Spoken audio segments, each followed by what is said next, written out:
Ou il haïra l'un et aimera l'autre, ou bien il s'attachera à l'un et méprisera l'autre. Vous ne pouvez servir Dieu et Mammon.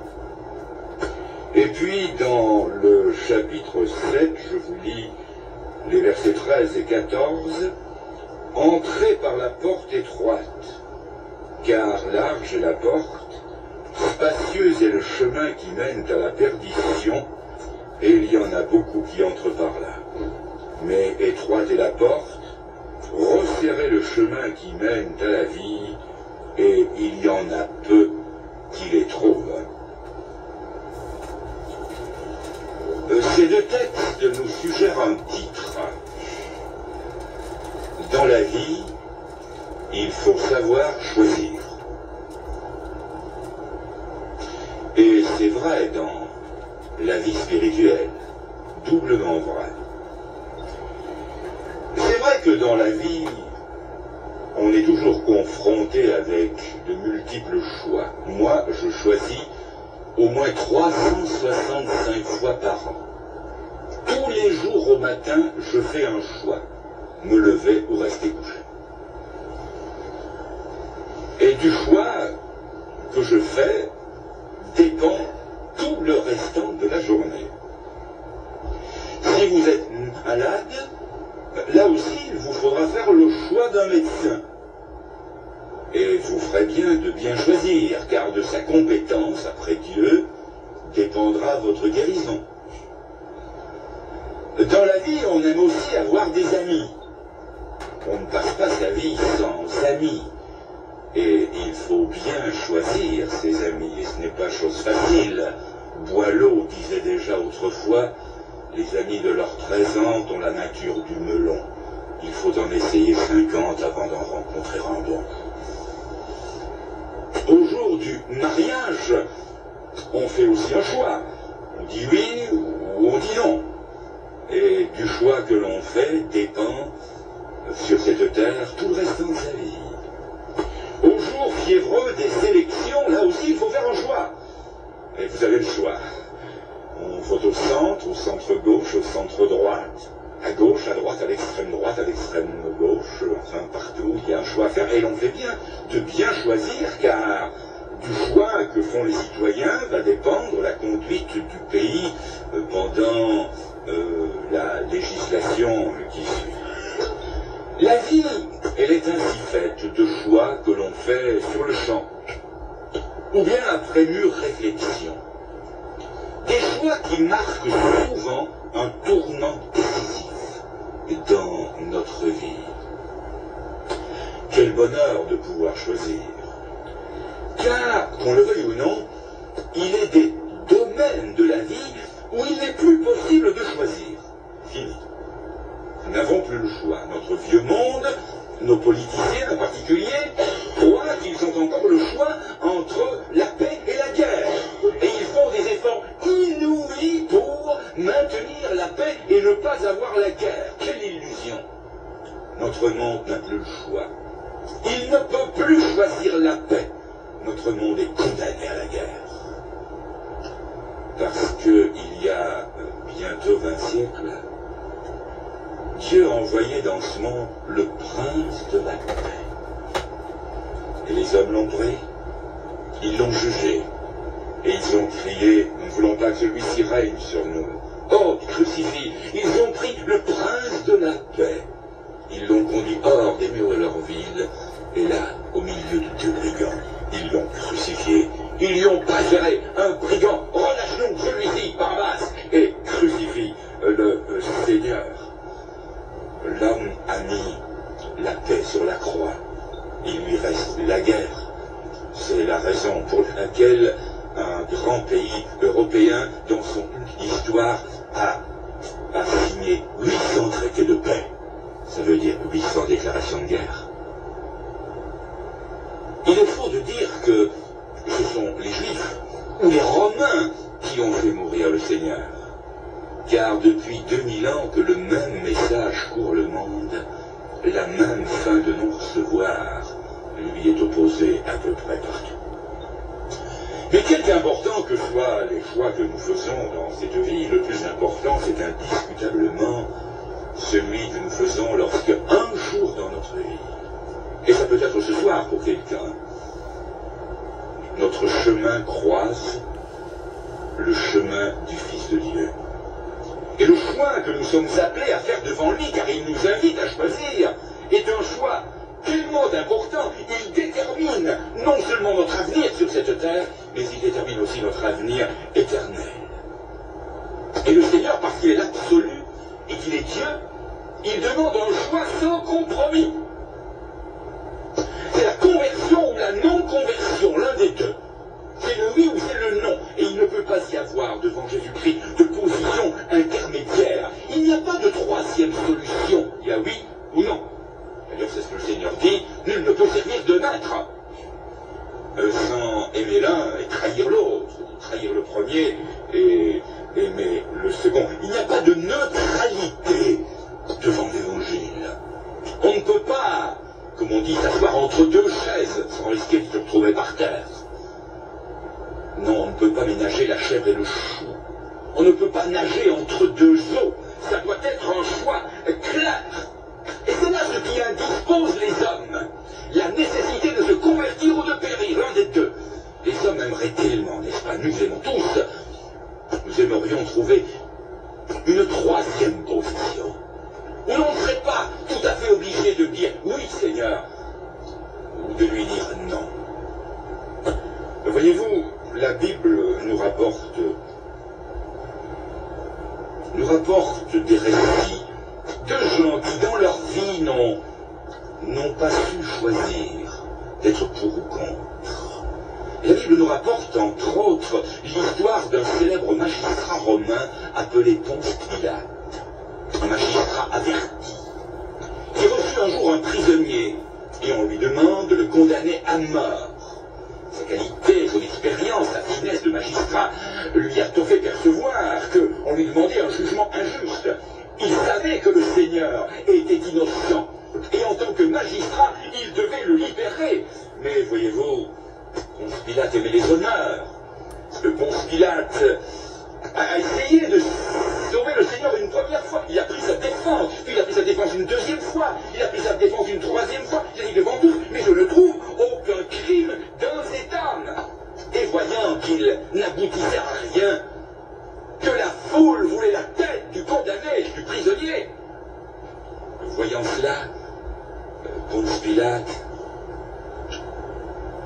a fait venir un bassin d'eau. Et devant toute la foule, il fait laver les mains de cette histoire. Crime, odieux pour un magistrat, représentant de la loi, qui le savait innocent. Il n'était pas pour, il n'était pas contre. Il a trouvé une voie d'équilibre, une position de neutralité. Il a trouvé un Barabbas. Il a amené Barabbas, un authentique criminel. Et il a mis Barabbas et le Seigneur côte à côte, et il a dit à la foule, comme si jamais un magistrat devait s'adresser à la foule pour avoir une réponse. Et il a dit, lequel voulez-vous que je vous relâche? Celui qu'on appelle le Christ Barabbas. Ils ont tous crié, relâche-nous Barabbas. Et c'est alors qu'il a pris son bassin d'eau. Mais la tradition nous raconte que bien des années plus tard, Ponce Pilate fut déplacé en Gaule. Et qu'il prit un poste justement chez vous en Suisse. Et que dans les montagnes de Suisse, là où il y a un petit lac et une montagne qui porte encore son nom, le Pilatus, un de ses soldats l'aurait vu se laver vigoureusement les mains dans l'eau claire du lac et lui aurait demandé que fais-tu là, Ponce Pilate, et il aurait répondu, j'essaie de me laver des mains les tâches faites par le sang de Jésus-Christ. Non, mes amis, il n'y a pas de troisième position. Et pour nous, nous sommes dans la situation de Ponce Pilate. Il y a un choix à faire, un choix entre Jésus et Barabbas, entre Jésus et le monde, Jésus et le péché, Jésus et les faux plaisirs. Il y a toujours un choix à faire entre Jésus et ce qui nous parle l'entrée du royaume de Dieu. Dans le dernier livre de la Bible, l'Apocalypse, nous trouvons non plus un homme là, mais toute une église qui, elle aussi, essaie de trouver un moyen terme. C'est l'église de Laodicée. Et le Seigneur, regardant cette église pourtant chrétienne qui porte le nom du Seigneur, lui fait un reproche et lui dit, parce que tu n'es ni froid ni bouillant, ni pour ni contre. Tu n'as pas dit oui, tu n'as pas dit non, parce que tu n'es ni froid ni bouillant, mais parce que tu es tiède, je te vomirai de ma bouche. Une troisième position. Il n'y a pas de troisième position possible. Dans le livre des Actes, vous lirez ce récit tout à l'heure, ou demain chez vous va être posé. Au chapitre 20, il y a le récit de la visite de l'apôtre Paul à Éphèse. Il repasse par cette ville. Il veut voir ses amis une dernière fois, et c'est le soir. Et il y a la réunion qui se tient au 3e étage. Il y a beaucoup de monde. Beaucoup de lampes, est-il écrit, car chacun venait avec sa propre lampe. Et parmi cette grande foule, il y avait des jeunes. Et parmi ces jeunes, un jeune qui s'appelait Eutyche. Nom bizarre, je l'admets. Je ne sais pas dans quel calendrier ses parents ont trouvé son nom. Et toujours est-il que Eutyche était là, parmi ces jeunes. Et la pièce se remplissait de plus en plus. Si bien qu'il n'y avait plus de place pour personne. Et on demande toujours, bien sûr, aux jeunes de se lever et de céder la place aux plus âgés. Et notre ami Eutyche, pour céder sa place, sans doute à quelqu'un de plus âgé que lui, n'a rien trouvé de mieux que d'aller s'asseoir à califourchon sur l'appui de la fenêtre. Et il était là bien assis. Les lampes brûlaient l'oxygène sans doute. Et notre Eutyche était là, à la réunion. Et je ne sais pas s'il était dedans ou dehors. Mais il n'était pas tout à fait dedans, ni tout à fait dehors. Il y avait une jambe qui pendait dehors, et puis il avait une jambe qui pendait dedans. Il avait un bras dans le monde, et il avait un bras dans l'église. D'un œil, il regardait l'apôtre Paul, et de l'autre œil, il regardait les enseignes lumineuses, les rangs, les affiches pornographiques. D'une oreille, il écoutait la prédication de l'apôtre Paul, et de l'autre oreille, il écoutait le bruit des jukebox qui montaient des cabarets voisins. Et il était là, dedans, dehors, ni dedans, ni dehors, un peu dedans, un peu dehors. Et qu'est-ce qui est arrivé? Ce qui arrive toujours quand on est comme ça, c'est qu'il s'est endormi. Et voilà, mes amis, pourquoi certains dans l'église dorment. Parce qu'ils ne sont pas dehors, et ni ils ne sont pas dedans. Un pied dedans, le dimanche au matin, à l'heure du culte, et puis, immédiatement après, l'autre pied dehors. Je n'oserais pas dire où ils sont le soir, alors qu'ils sont le matin au culte. Et ils dorment, et ils dorment, et dans une position dangereuse. Et bien sûr, il est dehors, et il est tombé. Et de quel côté pensez-vous qu'il est tombé? On ne tombe jamais dedans. Il est tombé dehors. Il a dégringolé les 3 étages et il s'est réveillé mort. Le danger, n'est-ce pas, d'être ni dehors, ni dedans. Non, non, le Seigneur est clair, on ne peut pas servir Dieu et maman. C'est pas 3, c'est même pas 2, c'est un seul choix entre 2. Il y a quelqu'un peut-être qui espère que de l'autre côté de cette vie, il y aura une 3e position. Mais vous vivez dans une attente dangereuse. Il y a le ciel et l'enfer.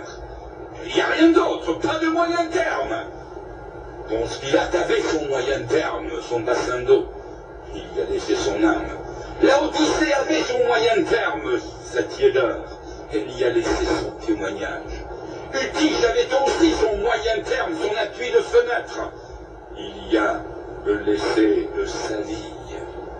Non, il y a 2 portes, il y a 2 chemins, il y a 2 genres de vie, il y a 2 aboutissements, et il y a un seul choix entre ces 2. Avec le Seigneur, la situation n'est jamais confuse. Mes amis, il y a 2 façons de commencer la journée. Par la prière, ou sans la prière. Et vous commencez vos journées d'une de ces 2 façons-là. Laquelle?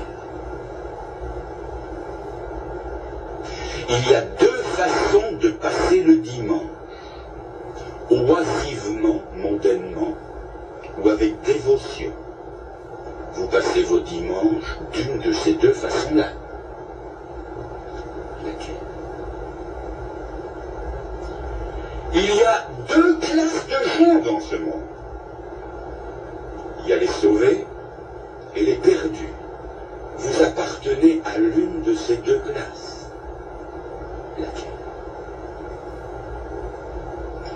Il y a deux grands maîtres dans l'univers. Il y a Dieu et il y a Satan. Vous servez l'un ou vous servez l'autre.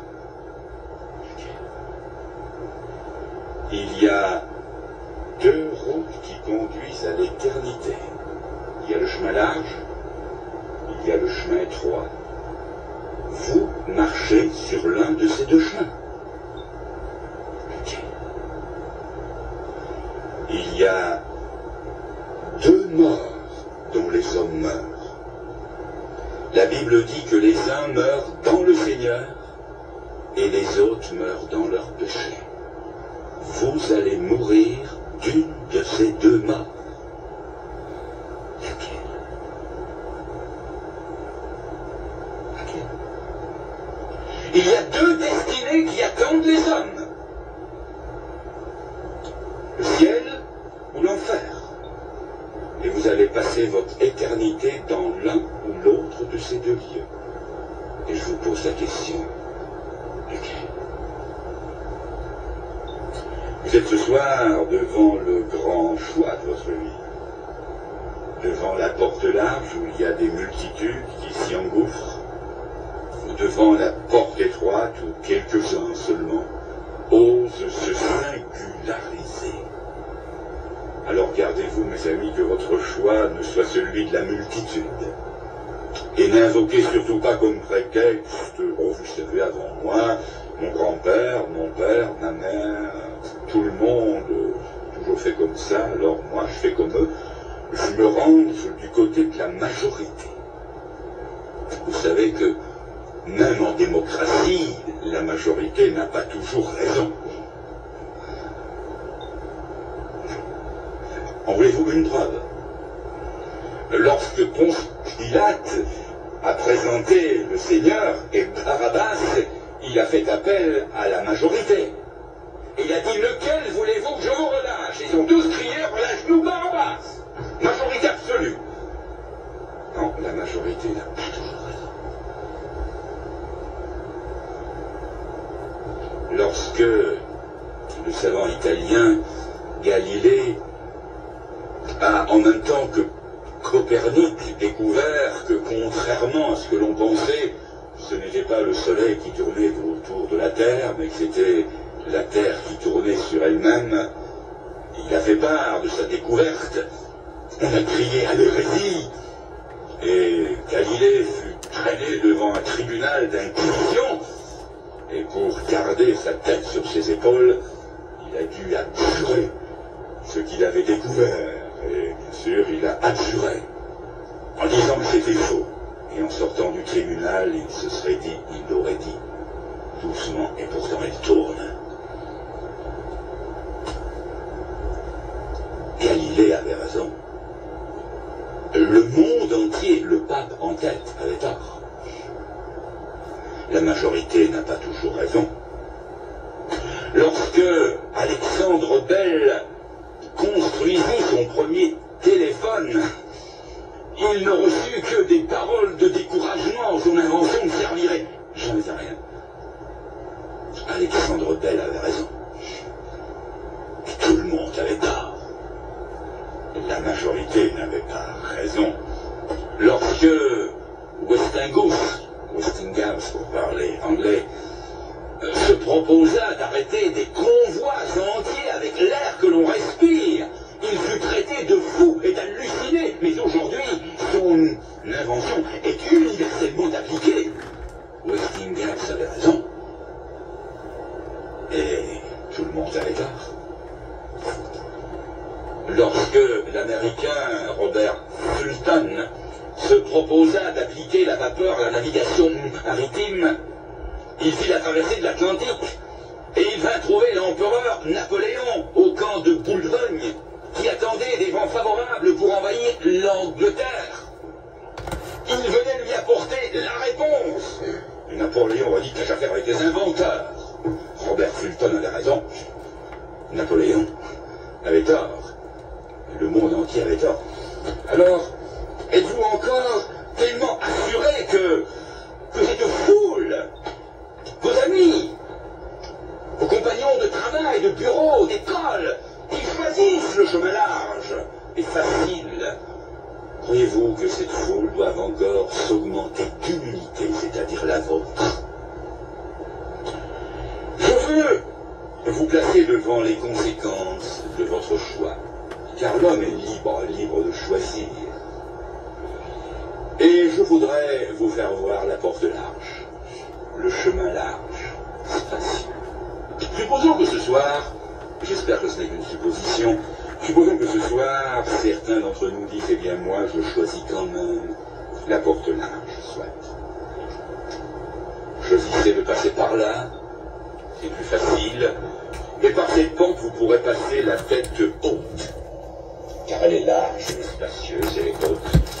Pas besoin de vous baisser, pas besoin de vous courber, pas besoin de vous repentir. Vous pourrez continuer à vivre comme vous aurez toujours vécu, pas besoin de vous convertir, pas besoin de recevoir les sarcasmes, les moqueries des amis. Non, vous pourrez vivre comme vous avez toujours vécu. Et puis, par cette porte et sur ce chemin, vous pourrez agir à votre fantaisie. Employer la tromperie quand la tromperie paiera. Employer le mensonge quand le mensonge paiera. Employer le crime quand le crime paiera. En fait, sur ce chemin, vous pourrez tout faire. Si vous parvenez à ne pas vous faire prendre. Et puis sur ce chemin, vous aurez des amis, beaucoup, des sourires, des poignées de main, des paroles flatteuses. Mais chose étrange, malgré toute cette foule, vous serez solitaire. Vous n'aurez pas un ami véritable, ou bien alors vous aurez des amitiés intéressées, comme le fils prodigue qui a eu tellement d'amis, tant que le compte en banque était bien fourni, mais quand la chaussette était vide, il n'y avait plus personne. Sur ce chemin, vous aurez des plaisirs, mais vous n'aurez pas le bonheur ni la satisfaction. Et quand vous aurez tout donné au monde, et que vous n'aurez plus rien à lui donner, vous ferez l'expérience du fils prodigue, c'est que le monde, il vous laissera tomber comme une vieille chaussette. Et puis, vous aurez commis le plus grave de tous les péchés du monde. Et le plus grave de tous les péchés du monde, c'est de dire non à Jésus-Christ. C'est de faire le mauvais choix. C'est de refuser le salut qu'il proposait. Et au bout de ce chemin, il y aura l'éternité, mais je vous le demande, que sera l'éternité pour vous? Un immense point d'interrogation. Et je vous le demande encore, où seront vos amis ce jour-là? Ah, vos amis. Ces amis qui vous auront retenu, qui vous auront empêché de vous convertir. Croyez-moi, ces amis-là en auront bien assez avec eux-mêmes pour faire face au tribunal de Dieu pour pouvoir vous aider en ce jour-là. Jésus-Christ ne sera pas avec vous. Vous serez tout seul au tribunal de Dieu. C'est ce grand incrédule qui, au jour de sa mort, s'est écrié « Ô éternité, pour toujours et pour toujours, c'est l'enfer que d'être laissé tout seul. » Voilà l'aboutissement de ce chemin. C'est là le choix que vous voulez faire.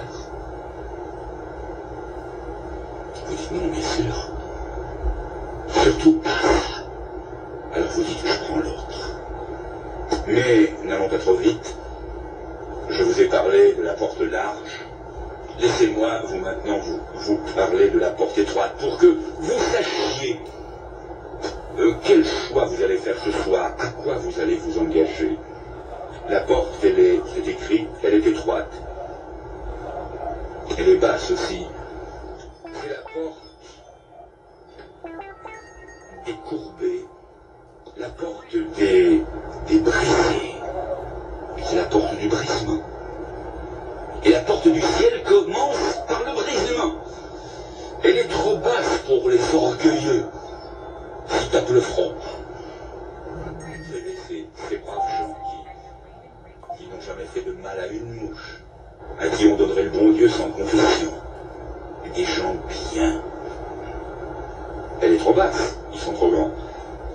Et pourtant, si basse soit-elle, elle est assez haute pour les repentants, les brisés. Et puis cette porte est si étroite que on ne peut pas y passer avec des bagages, des fardeaux, des bagages de l'autre vie. Il y a des choses qui ne passent pas par cette porte. Il y a un genre de vie qui ne passe pas par cette porte. Il y a un vocabulaire qui ne se passe pas par cette porte. Il y a des revues, des illustrés, trop bien illustrés, qui ne passent pas par cette porte. Et vous, elle est étroite. Il faut s'y faufiler. L'âme y passe toute nue, dépliée de tout. Et puis cette porte symbolique dont je parle, elle a la forme à la fois, la forme d'une croix et la forme d'un homme. La forme d'un homme mis en croix. D'un homme qui a dit « Je suis la porte », le Seigneur Jésus. Et à l'entrée, on y trouve un sauveur crucifié. Et de l'autre côté, on y trouve le même sauveur, mais cette fois-ci vivant, ressuscité. Deux aspects d'une même personne. Et vous allez comprendre que nous avons besoin d'un sauveur crucifié, parce que la Bible dit que le salaire du péché, c'est la mort. Et vous et moi, nous avons péché. Et nous sommes des condamnés à mort. La loi nous condamne. Alors, il fallait que quelqu'un paie notre péché. Comme nous ne pouvions pas le pécher nous-mêmes, il est, lui, l'innocent, venu le payer. Le salaire du péché, c'est la mort. Il est mort. Non pas pour lui-même, puisqu'il n'avait pas de péché. Il est mort pour les péchés de quelqu'un d'autre, les miens et les vôtres. C'est pourquoi, là, la porte, l'entrée de cette porte, c'est un sauveur crucifié. Son sang coule, ce sang qui purifie de tout péché, moyennant repentance et foi. Celui qui vient et qui croit cela, que son jugement a été porté par Jésus-Christ, et qui passe par là dans le brisement et la repentance, de l'autre côté trouve non seulement un sauveur mort, mais maintenant un sauveur vivant. Et c'est là le caractère unique du christianisme. C'est que nous n'avons pas affaire à un orateur de religion qui est mort comme tous les autres. Il est le Fils de Dieu, et il est vivant, et vous en aurez besoin. Parce que lorsque l'on se convertit à Jésus-Christ, je ne veux pas vous donner la pilule aujourd'hui, eh bien Satan ne sera pas content. Car vous glissez entre ses doigts, et vous appartenez au Seigneur. Et il va faire tous ses efforts pour essayer de vous déboulonner de votre nouvelle foi. Et le Seigneur est vivant. Et il vous donnera son Saint-Esprit. Il sera là présent. Voici que je suis avec vous tous les jours. Vous aurez besoin de quelqu'un qui vit réellement, à qui vous pouvez adresser votre prière, avec lequel vous pouvez causer. C'est là le génie du christianisme. Et puis, le sentier de l'autre côté, le chemin qui poursuit, c'est un sentier étroit. Alors, si vous empruntez ce sentier, mes amis, vous serez catalogués d'étroits, d'étriqués et de sectaires. Il n'y a rien à faire. Tout au travers des siècles, l'histoire de l'Église nous le montre, se convertir à Jésus-Christ, c'est être catalogué, étroit, étriqué, de sectaire. Car sur ce chemin-là, croyez-moi, il n'y aura jamais foule. C'est se mettre dans la minorité. Et le sentier, la lieur tellement étroit qu'il y a tout juste de la place pour deux personnes passées de front. Vous me dites, c'est assez pour moi. Deux personnes, ça veut dire ma fiancée et moi. Non. Ma femme et moi. Non. Mon meilleur ami et moi. Non. Alors qui? Vous et Jésus-Christ. Parce que notre vie, quelle qu'elle soit, elle est toujours intensément solitaire. Nous passons le plus clair de notre temps avec nous-mêmes, tout seul, même quand on est marié. Mais nous avons quelqu'un qui ne nous laisse jamais seuls, dans aucune circonstance de notre vie. Et ça, c'est le Seigneur, et il sera là. Et ce sentier que vous emprunterez, c'est le sentier du service. Oui, il y a un service pour chacun. On n'est pas sauvé pour être sauvé. Le salut n'est jamais une fin en soi. Le Seigneur nous a sauvés pour servir. C'est là la pensée du Nouveau Testament. Et il y a pour chacun qui se convertit au Seigneur un service particulier. Un service que lui-même vous indiquera dans son Église, dans ses rangs. Services différents parmi les enfants, aux missionnaires, infirmiers, instructeurs, jusqu'aux extrémités du monde. Le corps de Christ est multiple. Et il y a du service pour chacun.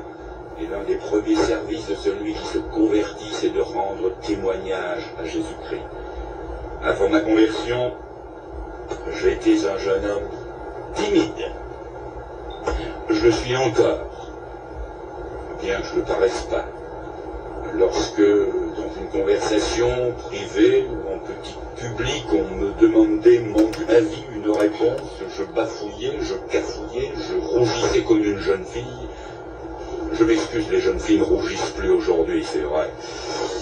Mais je rougissais, et lorsque le Seigneur est venu dans ma vie, il m'a transformé, il m'a donné une force que je n'avais pas, un caractère que je ne possédais pas, des possibilités que naturellement je n'ai pas.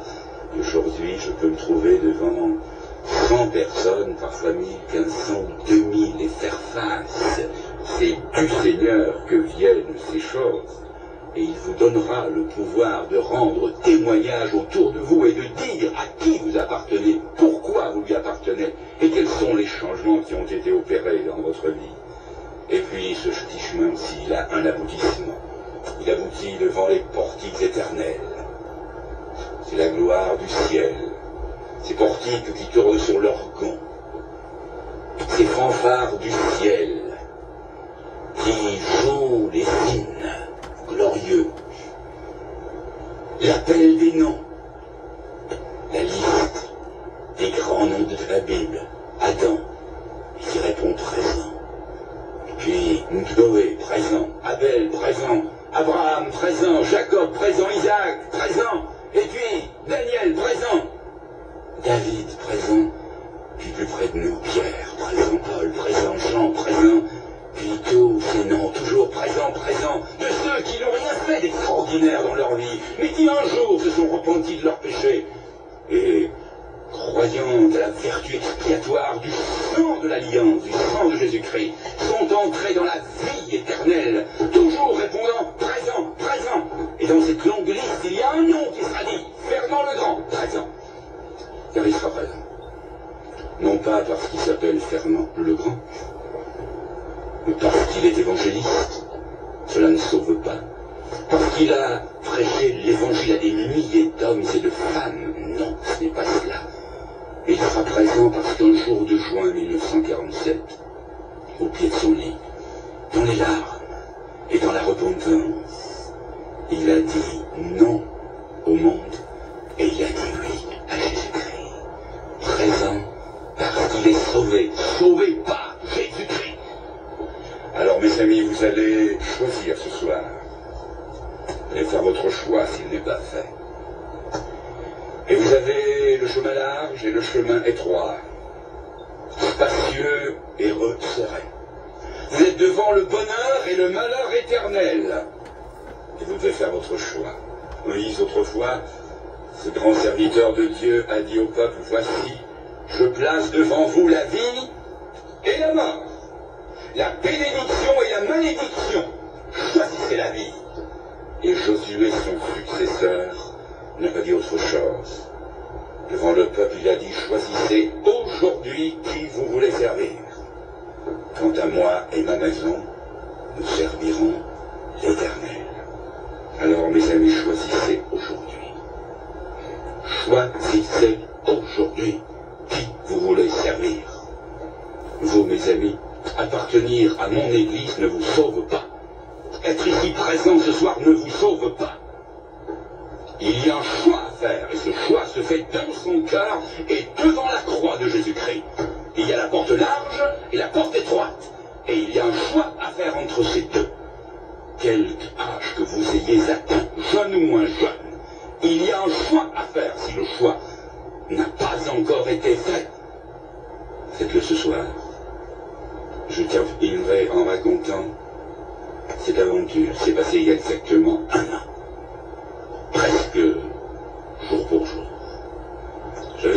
invité à l'Assemblée de Nancy, en France.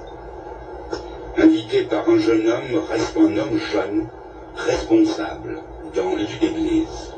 Un jeune homme remarquable à tout point de vue, spirituellement comme physiquement.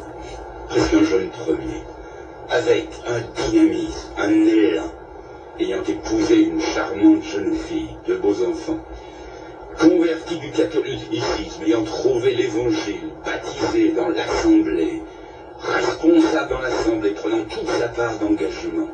Et l'année précédente, il m'avait invité à venir à Nancy pour y annoncer l'évangile. Je suis venu il y a 1 an. Et le deuxième jour, nous étions seul à seul et il m'a dit, Fernand, je voudrais te dire quelque chose. Il m'a dit, nous sommes au mois de septembre. Je viens de me convertir au mois d'août.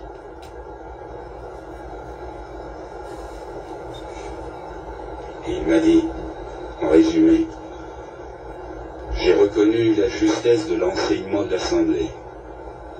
Et je suis entré dans l'Assemblée, j'ai adopté l'enseignement et la doctrine de l'Assemblée. J'étais assez semblable à Saul de Tarse. Il était irréprochable selon la loi. Moi, j'étais irréprochable selon l'Assemblée. Mais je n'avais pas fait la rencontre avec Jésus-Christ. Ni lui, ni sa femme. Mais il a rencontré Jésus-Christ. Ça ne marchait pas dans sa vie. Il y a des choses stupéfiantes qui se passaient. Il ne comprenait pas pourquoi il y avait un manque d'élan, de dynamisme, de force. Certains amis lui avaient parlé d'expérience, à faire l'expérience dans le Saint-Esprit. Et il a fait des expériences dans le Saint-Esprit. Il a parlé en langue. Et quand il a fait tout cela, il s'est aperçu qu'il n'était pas converti. Alors mes amis, je vous pose la question, où en êtes-vous? Et la question est sérieuse. Très sérieuse. Il n'y a pas de place pour le salut collectif. Il faut y entrer un par un. On n'est pas sauvé parce que papa est sauvé. On n'est pas sauvé parce que maman est convertie. On est sauvé parce que soi-même, on vient à la conversion. Alors, il y a un choix à faire. Alors si vous n'êtes pas sûr, pourquoi ne pas faire le choix maintenant? Seigneur, nous avouons que nous sommes des gens compliqués, mais toi tu es simple, et tu ne comptes que jusqu'à 2. 2 portes et 2 chemins. Seigneur, pardonne-nous notre complication d'âme. Aujourd'hui, nous voulons être des petits-enfants. Et nous voulons te choisir. Écoute, Seigneur, ce que certains vont te dire dans le grand choix qu'ils vont faire ce soir.